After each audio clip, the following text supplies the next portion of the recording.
Hello students and welcome back to our YouTube channel Nitesh Tiwari e learning.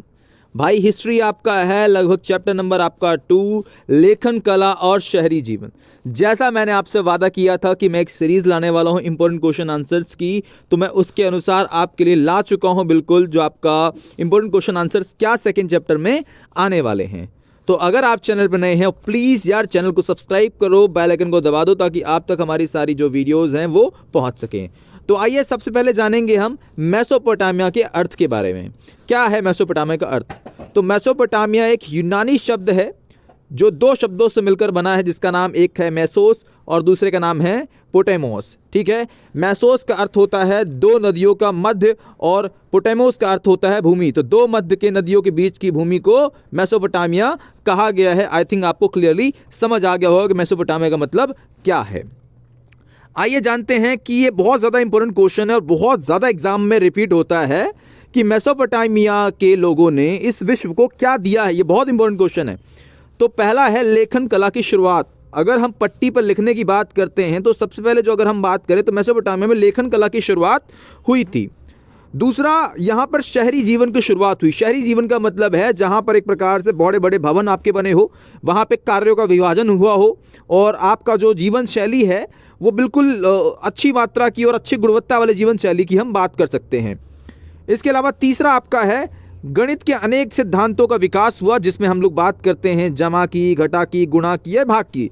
अनेक जो आपका गणित का प्रारंभ होता है वह मेसोपोटामिया से ही होता है। इसके अलावा चौथा हमारा समय का विभाजन, जो समय का बंटवारा किया गया, एक प्रकार से समय को जो बांटा गया है खंडों में, वह चीज़ भी हम लोग मेसोपोटामिया से ही सीखते हैं समय के विभाजन के बारे में। और इसके अलावा फिफ्थ में खगोल विद्या और सिद्धांत। खगोल विद्या मतलब हमारे अंतरिक्ष के बारे में जो भी जानकारी एक प्रकार से है वे हम मेसोपोटामिया से जो चीज़ें हैं पढ़ते चले आ रहे हैं, वहाँ से हमें चीज़ें सीखने को मिली। उसके अलावा छठा है खेती और व्यापार की शुरुआत। अगर हम खेती की बात करते हैं जहाँ पे उपजाऊ भूमि, क्योंकि मेसोपोटामिया आपके 2 नदियों के मध्य का ज़मीन था तो उपजाऊ भी था, इसलिए वहाँ पर खेती आसान से किया गया। और जब खेती होगी, प्रोडक्शन लेवल होगा तो व्यापार भी होगा और व्यापार कई प्रकार से लगभग वहाँ किया जाता था। तो ये इसकी विशेषताएं रही। तीसरा क्वेश्चन हमारा है मेसोपोटामिया की भाषाएं। जो भाषा आपकी मेसोपोटामिया की है, हम भाषा की बात करते हैं तो एक है सुमेरी, जैसे सुमेरियन, ये पहली ज्ञात भाषा। एग्जाम में आ सकता है कि मेसोपोटामिया की पहली ज्ञात भाषा कौन सी थी। तो मेसोपोटामिया की पहली ज्ञात भाषा है आपकी सुमेरियन। ठीक है। दूसरा हम लोग बात किया करते हैं अक्कदी। अक्कदी जो आपकी लैंग्वेज है लगभग 2400 ईसा पूर्व आई थी। आप सबको पता होगा जो ईसा पूर्व है वह BC भी बोलते हैं, बिफोर क्राइस्ट, मतलब बहुत समय पहले की बात है, ईसा मसीह के जन्म से पहले की बात है। और AD मतलब होता है एनो डोमिनी, जो ईसा मसीह के जन्म की बात है। मतलब AD जो चल रहा है लगभग 2024 हो गया है तो 2024 AD बोलेंगे।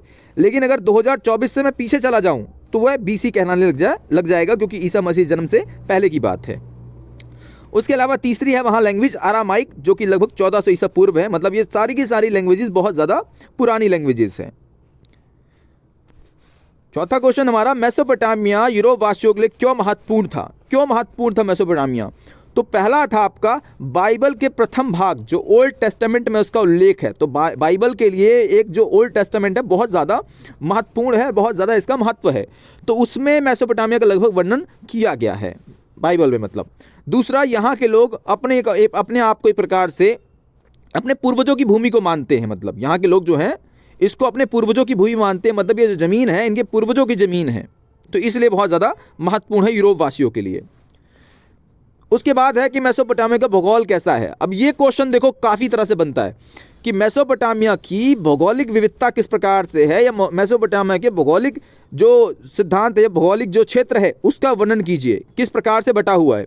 तो पहला बात यह है कि इराक में है मेसोपोटामिया, और इराक जो है वो भौगोलिक विविधताओं वाला देश है। कैसे, इस बात को हम समझेंगे। कहीं पे एक प्रकार से रेगिस्तान है, क्या है, कहीं पर हमें रेगिस्तान देखने को मिलेगा, कहीं हरे भरे घास के मैदान मिलेंगे, कहीं पर नदी आपकी होगी जहाँ पानी भी होगा। तो काफ़ी चीज़ें हम सीखने वाले हैं। पहला है इसके पूर्वोत्तर भाग में हरे भरे तथा ऊंचे नीचे घास के मैदान थे और ये इलाका पहाड़ों से घिरा था। यहाँ सुंदर झरने और जंगली फूल, यहाँ खेतों के लिए पर्याप्त वर्षा भी हो जाती थी। मतलब कौन से भाग की बात कर रहा है ये?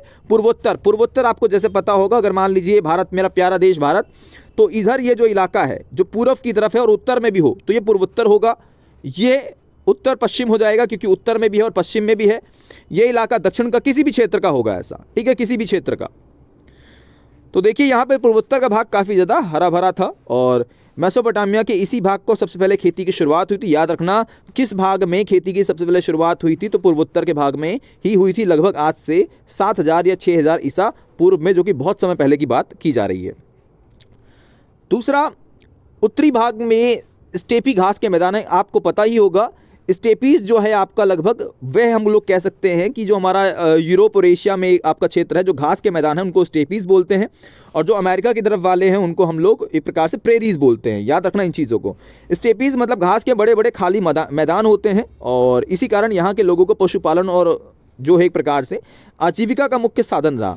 आजीविका का मतलब होता है जीवन यापन करने के लिए जिस काम को आप करते हैं वे आजीविका कहलाती है, ठीक है। यहाँ खेती की तुलना में पशुपालन अधिक होता था क्योंकि कबीले हुआ करते थे। पहले आपके सभ्य समाज इतना नहीं था, पहले कबीलों के माध्यम से एक प्रकार से समाज चलाया जाता था, तो इस कारण से ऐसा था। उसके अलावा पूर्व भाग में दजला नदी बहती थी और इसके सहायक नदियों के मध्य में ईरान जो एक प्रकार से जाना आसान एक प्रकार से हो जाता था, क्योंकि पूर्व भाग मतलब देखिए ये आपका इराक है, तो इराक के बगल में है यहाँ पर ईरान। तो अगर यहाँ पे पूर्व में नदी है तो नदी के माध्यम से आप इस ईरान वाले इलाके में मतलब इस वाले इलाके में आ जाओगे, ठीक है।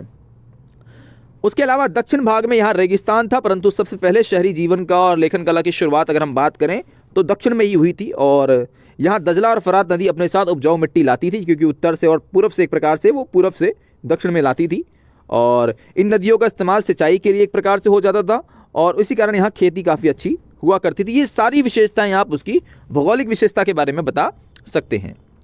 अगला क्वेश्चन और काफ़ी अच्छा क्वेश्चन है, 2 नंबर में आ जाया करता है कि शहरीकरण का महत्व क्या था, क्या विशेषता रही शहरीकरण की। तो पहला शहरीकरण में होता है आर्थिक गतिविधि। किसी भी शहर विशेष में सबसे ज़्यादा अगर मैं कहता हूँ उसका जो महत्व होता है वह होता है आर्थिक गतिविधि। आर्थिक गतिविधि बहुत बड़े लेवल पे शहरों में हुआ करती है। दूसरा है जनसंख्या में वृद्धि। जब आपको जीवन आपका बहुत ज़्यादा अच्छा चल रहा हो, आपको हर एक प्रकार की वस्तुएं मिल जाती हैं, और तो लगातार उसी इलाके की ओर और भी लोग आकर बढ़ते हैं, मतलब वहाँ तो जनसंख्या बढ़ती है, लेकिन वहाँ पर अनेक प्रकार के जो क्षेत्र के लोग हैं वो वहाँ आ जाके मतलब बस जाते हैं, यह भी एक कारण होता है। इसके अलावा तीसरा है आपका शहरों में श्रम का विभाजन। ये बहुत ज़रूरी होता है। यहाँ पे हर आदमी का श्रम का विभाजन होता है, जैसे रेडी वाला, फेरी वाला, चाय वाला, है ना, दुकान वाला, होटल वाला। तो यहाँ जो एक प्रकार से आज हम श्रम का विभाजन कर रहे हैं, तो वहाँ भी इसी प्रकार से श्रम का विभाजन हुआ करता था। हर प्रकार के जो लोग थे अलग अलग काम को किया करते थे। सामाजिक संगठन किस प्रकार से वहाँ पे था, तो शहरों में अनेक प्रकार की वस्तुएं अलग अलग जगह से आती थी, तथा व्यापार को संतुलित करने के लिए, व्यापार को सुचारू रूप से चलाने के लिए संगठित व्यापार का व्यवस्था का निर्माण होता था, और तथा वस्तुओं के वितरण करने के लिए सामाजिक संगठन की जरूरत होती थी। कहने का मतलब यह है कि बहुत जगह से हम वस्तुएं जब आएगी और आप चीज़ें चलेंगी, तो उसके लिए हमें एक ऐसा संगठन चाहिए होगा जो लगातार चीज़ों की आपूर्ति करवाता रहे, इसीलिए वहाँ सामाजिक संगठन भी हुआ करता था। माल की आवाजाही और मेसोपोटामिया का आयात और निर्यात, यह भी क्वेश्चन बन जाया करता है कि किस प्रकार से मेसोपोटामिया में माल की आवाजाही होती थी और किन वस्तुओं को वो आयात करते थे और किन वस्तुओं का निर्यात करते थे। तो पहली बात तो यह कि मेसोपोटामिया खाद्य सामग्री के मामले में संपन्न था, मतलब वहाँ खाद्यान्न की कोई कमी नहीं थी, बहुत अच्छी मात्रा में खाद्यान्न था, और खनिज संसाधनों का एक प्रकार से वहाँ अभाव रहा, खनिज संसाधन वहाँ पर नहीं आपके रहे, ठीक है। दूसरा, दक्षिण भाग में आभूषण तथा औजार बनाने के लिए पत्थरों की कमी थी। इसके अलावा गाड़ियों के निर्माण के लिए गाड़ियाँ जो लकड़ियाँ थी वह भी वहाँ अच्छी मात्रा में नहीं थी, क्योंकि आप कह सकते हैं जो आपके खजूर के पेड़ होते हैं या फिर जो भी वहाँ, तो वो लकड़ी की मतलब जो गाड़ी की मतलब चक्के होते हैं उसको बनाने में काम नहीं हो सकते, तो बहुत ज़्यादा उनका इस्तेमाल नहीं हो सकता था, इसलिए यहाँ पर लकड़ियों की भी कमी थी। उसके अलावा मेसोपोटामिया के लोग खाड़ी पार जैसे ईरान हो गया, तुर्की हो गया और जैसे और देश हो गए, वहाँ से खनिज का आयात करते थे और बदले में खाद्यान्न मतलब है खाने पीने की जो वस्तुएं, अनाज जो है उसका निर्यात किया करते थे। व्यापार के लिए जल मार्ग का प्रयोग अधिक होता था, क्योंकि यह स्थल मार्ग की तुलना में काफ़ी सस्ता था। देखो आज भी यही होता है, आज भी अधिकतम जो व्यापार है आपका वो जल माध्यम से ही होता है, क्योंकि जल के माध्यम से व्यापार करना थोड़ा सरल भी होता है और सस्ता होता है, सबसे बड़ी बात। अंतिम हमारा है फरात नदी। उस समय विश्व मार्ग के रूप में प्रसिद्ध थी। जो आपकी फरात नदी है वो एक प्रकार से विश्व मार्ग के रूप में क्या थी, प्रसिद्ध थी, ठीक है, प्रसिद्ध, बहुत ज़्यादा प्रसिद्ध रही, बहुत फेमस रही। इस बात को भी आपको याद रख लेना है। अब लेखन कला का विकास किस प्रकार से मेसोपोटामिया में होता है, इस बात को हम समझेंगे, काफ़ी इंपॉर्टेंट है। तो मेसोपोटामिया में पहली जो पट्टिका है जो एक प्रकार से वह लगभग 3200 ईसा पूर्व की है। 3200 ईसा पूर्व का मतलब है उधर के 3200 और इधर के हमारे कम से कम भी 2000 अगर ले लूँ, मैं 2000 ले लेता हूँ एवरेज, 24 साल छोड़ देता हूँ, फिर भी लगभग 5200 साल पहले की बात ये हो रही है। कितने? 5200 साल पहले की बात हो रही है। मेसोपोटामिया के लोग चिकनी मिट्टी की पट्टी का लेखन कार्य किया करते थे, मतलब जो चिकनी चिकनी मिट्टी होती है ना, बिल्कुल गुलमुल सी, फिर उसको प्लेन कर देते और उसमें लिखा करते थे, अपनी जो भी चीज़ें हैं वो लिख दिया करते थे। अब किस चीज़ में इस्तेमाल थी? तो लेन देन का हिसाब रखने के लिए लेखन कला की जरूरत पड़ी थी। भाई सिंपल सी बात है, आप किसी वस्तु से ए चीज़ लोगे, ए सामान लिया आपने और वस्तु वी आपने दी उसको, तो ये कैसे पता रहेगा कि आपने क्या दिया और क्या लिया? तो एक अगर डाटा रहेगा जिसे हम वही लेखा बोलते हैं आज के ज़माने में, है ना, लिख कर रखते हैं, तो वैसे ही उस समय भी इस चीज़ की ज़रूरत पड़ी कि भाई किसको कितना क्या दिया, उस हिसाब से लिखने के लिए ज़रूरत पड़ गई होगी। उसके अलावा मेसोपोटामिया की सभ्यता में कीलाकार लिपि का प्रयोग था। एग्जाम में बहुत आता है कि मेसोपोटामिया की सभ्यता में किस प्रकार की लिपि का प्रयोग था। आपका आंसर होगा कीलाकार लिपि का प्रयोग किया गया था। इसके अलावा हम लोग बात किया करते हैं कि लिपिक जो है वो चिकनी मिट्टी को गीला करता था पहले, फिर उसको गूंदा जाता था। जैसे हम लोग बचपन में खेला करते थे गाड़ी बनाने के लिए, मतलब मिट्टी है उसको गूंद दिया हमने बहुत ज़्यादा, और फिर हम उसको प्लेन थोड़ा सा करते, फिर गाड़ी के चक्के बनाते, इधर ऐसे गाड़ी बनाते, फिर तो थोड़ा सा उसका ढांचा बनाते और ऐसे गाड़ी बना के हम लोग खेला करते थे, है ना।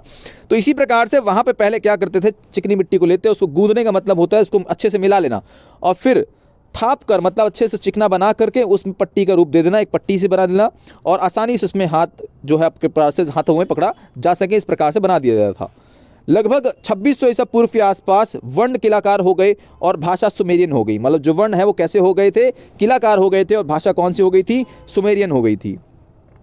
मेसोपोटामिया की सबसे पुरानी ज्ञात भाषा जो एक प्रकार से है वो सुमेरियन, हमने ऊपर भी बात की थी, और लगभग 2400 ईसा पूर्व के बाद ये धीरे धीरे करके अक्कदी ने इसकी जगह ले ली। इसका स्थान किसने लिया? सुमेरियन का। अक्कदी ने उसकी जगह ले ली।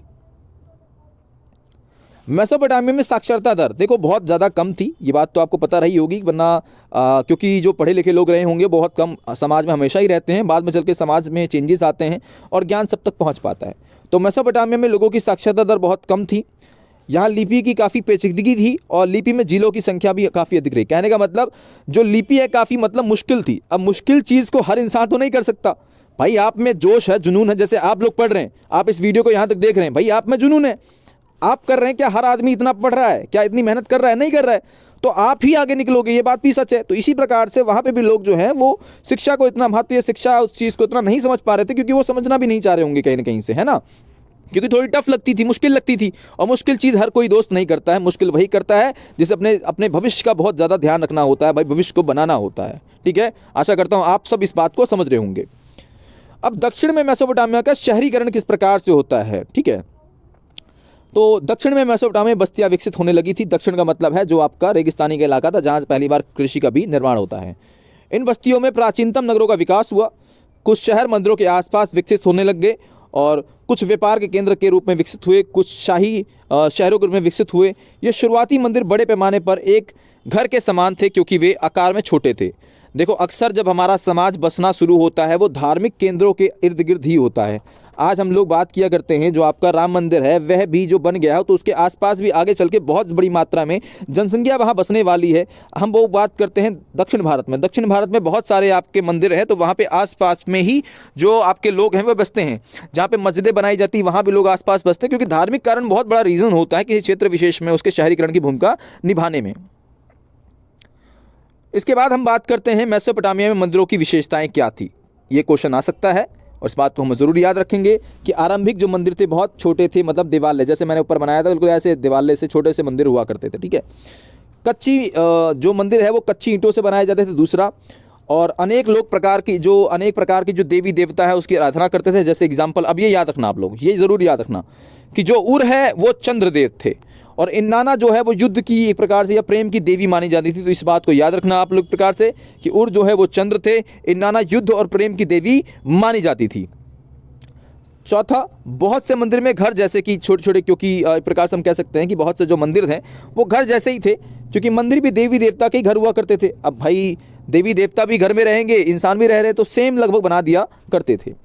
पांचवा, लोग देवी देवताओं को अनेक प्रकार की वस्तुएं अर्पण करते थे, जैसे कि अन्न हो गया, दही हो गया, मछली हो गया, इस प्रकार की चीज़ें एक प्रकार से प्रसाद के रूप में चढ़ा दिया करते थे। आराध्य देव की खेती करते थे, मत्स्य तथा स्थानीय पशुधन को स्वामी मानते थे।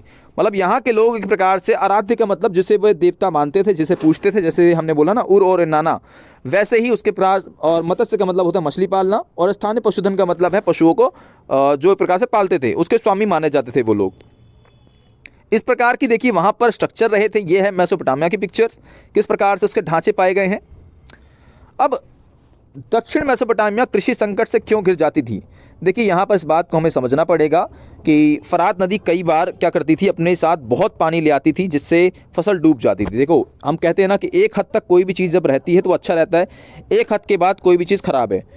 तो फरात नदी कई बार अपने साथ बहुत अधिक मात्रा में पानी लाती और फसलें डूब जाया करती थी, ठीक है। कभी कभी वहाँ जल धाराएँ अपना रुख बदलती। मान लो इस यहाँ से नदी आ रही है, लेकिन नदी ने अपना यहाँ की जगह अब यहाँ से रुख बदल दिया है। नदी अब यहाँ से बहने लग गई है, यहाँ से बहती थी अब यहाँ से बहने लग गई है, तो क्या होगा, यहाँ पे तो सूखा पड़ जाएगा, सूखे की स्थिति आ जाएगी। इस प्रकार की चीज़ें समस्या काफ़ी हुआ करती थी मतलब वहाँ पे। तीसरा, कई बार नदियों के ऊपर लोग अत्यधिक पानी का इस्तेमाल कर लेते थे, जिससे नीचे के लोगों को पानी नहीं मिलता था। मान लीजिए यहाँ से पानी आता है तो ऊपर के लोगों ने पानी बहुत यूज़ कर लिया, नीचे के लोगों को पानी कुछ मिला ही नहीं। ये भी समस्याएं वहाँ आती थी, और लड़ाई भी अक्सर हुआ करती थी इस कारण से वहाँ पे। और कई बार नदी के ऊपर लोग धाराओं को गाद जमा देते थे, जिससे पानी का बहाव, गाद का मतलब आपको पता ही होगा, मिट्टी एक प्रकार की, जब वो यहाँ मान लीजिए कोई स्रोत है, यहाँ पे मैंने गाद जमा दिया तो अब नीचे पानी यहाँ की ओर नहीं आएगा। मेसोपोटामिया की शहरी जीवन की विशेषता क्या रही? देखिए मेसोपोटामिया में उच्च वर्ग, जो इस वर्ग में सबसे अमीर एक प्रकार से आपके अमीर होते थे, ठीक है, अमीर आप कह सकते हैं। और दूसरा, एकल परिवार का प्रचलन था, मतलब परिवार में माता पिता और बच्चे रहते थे। पिता परिवार का मुखिया होता था और विवाह के कई नियम हुआ करते थे। उर नगर की विशेषता, देखिए ये एग्जाम में आपका आता है, काफ़ी इंपॉर्टेंट है, कई बार आया है, हमने देखा हुआ है, बिल्कुल 2-3 सालों से मैं पढ़ा रहा हूँ हिस्ट्री, तो मुझे भी पता है। तो इसमें आपका गलियों की जो गलियाँ हैं वो टेढ़ी मेढ़ी तथा पतली होती हैं। अपने घर का सारा कूड़ा करकट गली के बाहर वो फेंक दिया करते थे। मान लीजिए मेरा घर है, ये मेरा प्यारा सा घर है, तो मैंने कूड़ा करकट जो है गली है यहीं फेंक दिया। तो इस प्रकार के काम वो किया करते थे। इसके अलावा नालियों का निर्माण आंगन की तरफ किया जाता था। छत के ढलान को भी आंगन की तरफ रख दिया जाता था, ताकि सारा पानी आंगन के माध्यम से नाले में चला जाए। तो इस प्रकार के आंगन आपको पता ही होगा। मान लीजिए भवन है, तो भवन के बीचों बीच का जो इलाका होता है ये आंगन होता है। गांव देहात से बहुत सारे बच्चे होंगे तो उन्हें पता होगा इस बारे में। घरों में खिड़कियां नहीं होती थी और मुख्य द्वार आंगन की तरफ खुलता था। देखो जैसे सिंपल है कि हमारे हड़प्पा सभ्यता भी आप पढ़ेंगे 12th क्लास में, वहाँ पे भी घरों में जो है खिड़कियाँ नहीं होती थी। उसका कारण प्राइवेसी था और मुख्य द्वार आंगन की तरफ खुलता था। हमारे में ऐसा नहीं था, हमारे में आंगन की तरफ नहीं खुलता था, लेकिन वहाँ खुलता था। घरों को लेकर अंधविश्वास था, मतलब कुछ जो घरों का निर्माण होता था वो उसमें अंधविश्वास की हम लोग झलक देखते हैं। जैसे कि अगर घर की दहलीज के ऊपर उठी हो तो धन दौलत आएगा, एक तो ये था अगर दहलीज उठी हो। दूसरा, अगर घर का मुख्य द्वार दूसरे के सामने खुले हो तो सौभाग्य ना खुले तो सौभाग्य प्रदान करता है, मतलब किसी दूसरे घर के सामने ना खुले तो सौभाग्य प्रदान करता है। और कब्रिस्तान और अपने घर के नीचे भी लोग अपने मृतकों को दफनाते थे, मतलब अपने आप को या अपने लोगों को दफनाया करते थे अपने घरों के नीचे भी, मतलब इस प्रकार की वहाँ प्रथा चलती थी। अब खाना बदोश पशुचारक को किस प्रकार से शहरी जीवन के लिए खतरा उत्पन्न करते थे? ये एग्जाम में आता है, 2 नंबर का क्वेश्चन या 3 नंबर का बन जाया करता है, 4 का बनता है वैसे हिस्ट्री में, तो 2-4 का हिसाब रहता है। देखिए अब यहाँ पे क्या क्वेश्चन बनेगा। तो अपने पशुओं को जब पानी पिलाने ले जाते थे किसानों के खेत से होकर गुजरना पड़ता था, और जैसे किसानों का काफ़ी फसल नष्ट हो जाया करती थी। मान लीजिए यहाँ पर आपके हैं कबीले वाले लोग, ठीक है, जिनके पास बहुत सारे पशु हैं। ये इलाका है जहाँ पे खेती उगी पड़ी है, ठीक है जी, और यहाँ पर है पानी। अब पशु इस खेत से गुजरेंगे और बड़ी मात्रा में जब पशु गुजरेंगे पानी यहाँ पे पीने के लिए, तो लगातार इस इलाके को बहुत ज़्यादा वो रौंद देंगे, मतलब पैरों के निशान बहुत पड़ जाएंगे और जो फसल है वो दब जाएगी नीचे, टूट फूट के गिर जाएगी। इस प्रकार से कई बार समस्या का सामना करना पड़ता था किसानों को। दूसरा, कई बार किसानों के गाँव पर ये लोग हमला करते थे। कौन? खाना बदोश, मतलब जो घुमक्कड़ लोग हुआ करते थे, ये हमला कर दिया करते और लूट लिया करते थे। कई बार किसान भी इनका रास्ता रोक दिया करते थे, जिससे दोनों के बीच में संघर्ष की स्थिति, क्योंकि किसानों को पता था ये लोग ऐसा करते हैं तो उनका रास्ता भी रोक दिया करते थे। तो संघर्ष की स्थिति में लड़ाई की झगड़े की मतलब स्थिति बन जाया करती थी। इनके जानवरों के खुद से ज़मीन बंजर हो जाती, मतलब ये जानवर इनके लगातार जो पैर रखते थे, मतलब रौंद के जाया करते थे, तो ज़मीन जो है वो बंजर हो जाया, मतलब बंजर एक प्रकार से हो जाया करती थी। ये भी एक समस्या वहाँ पे देखने को मिली। अब आप यहाँ तक अगर पहुँच चुके हैं तो आपके लिए एक बोनस क्वेश्चन जो हमने बनाया है वो ज़रूर देख कर जाइए, और काफ़ी इंपॉर्टेंट है आपका मारी नगर की विशेषता। तो लगभग आप बताना कि 2000 ईसा पूर्व के आसपास ये नगर शाही राजधानी के रूप में फला फूला था। और यह नगर व्यापारिक रूप से समृद्ध हुआ था। अलग अलग जगह के जो जल स्रोत और प्रकार से वहाँ पे आके मिलते थे और माली के अधिकारी माल की जांच करने के लिए 10% जो कर है वो वसूला करते थे और यह फरात नदी यहाँ बहा करती थी। तो ये रहे आपके सारे के सारे important question. One shot video, आपने बस एक चैप्टर आपने लगभग 20 मिनट में खत्म कर दिया और जो कि आपके एग्जाम में लगभग सारे के सारे क्वेश्चन जो है इंपॉर्टेंट है, लगभग सारे टॉपिक्स आपके कवर करवा दिए गए हैं। तो अगर आप चैनल पर नए हैं, चैनल को सब्सक्राइब कर लें, बेल आइकन को जरूर दबा दें। जय हिंद दोस्तों, जय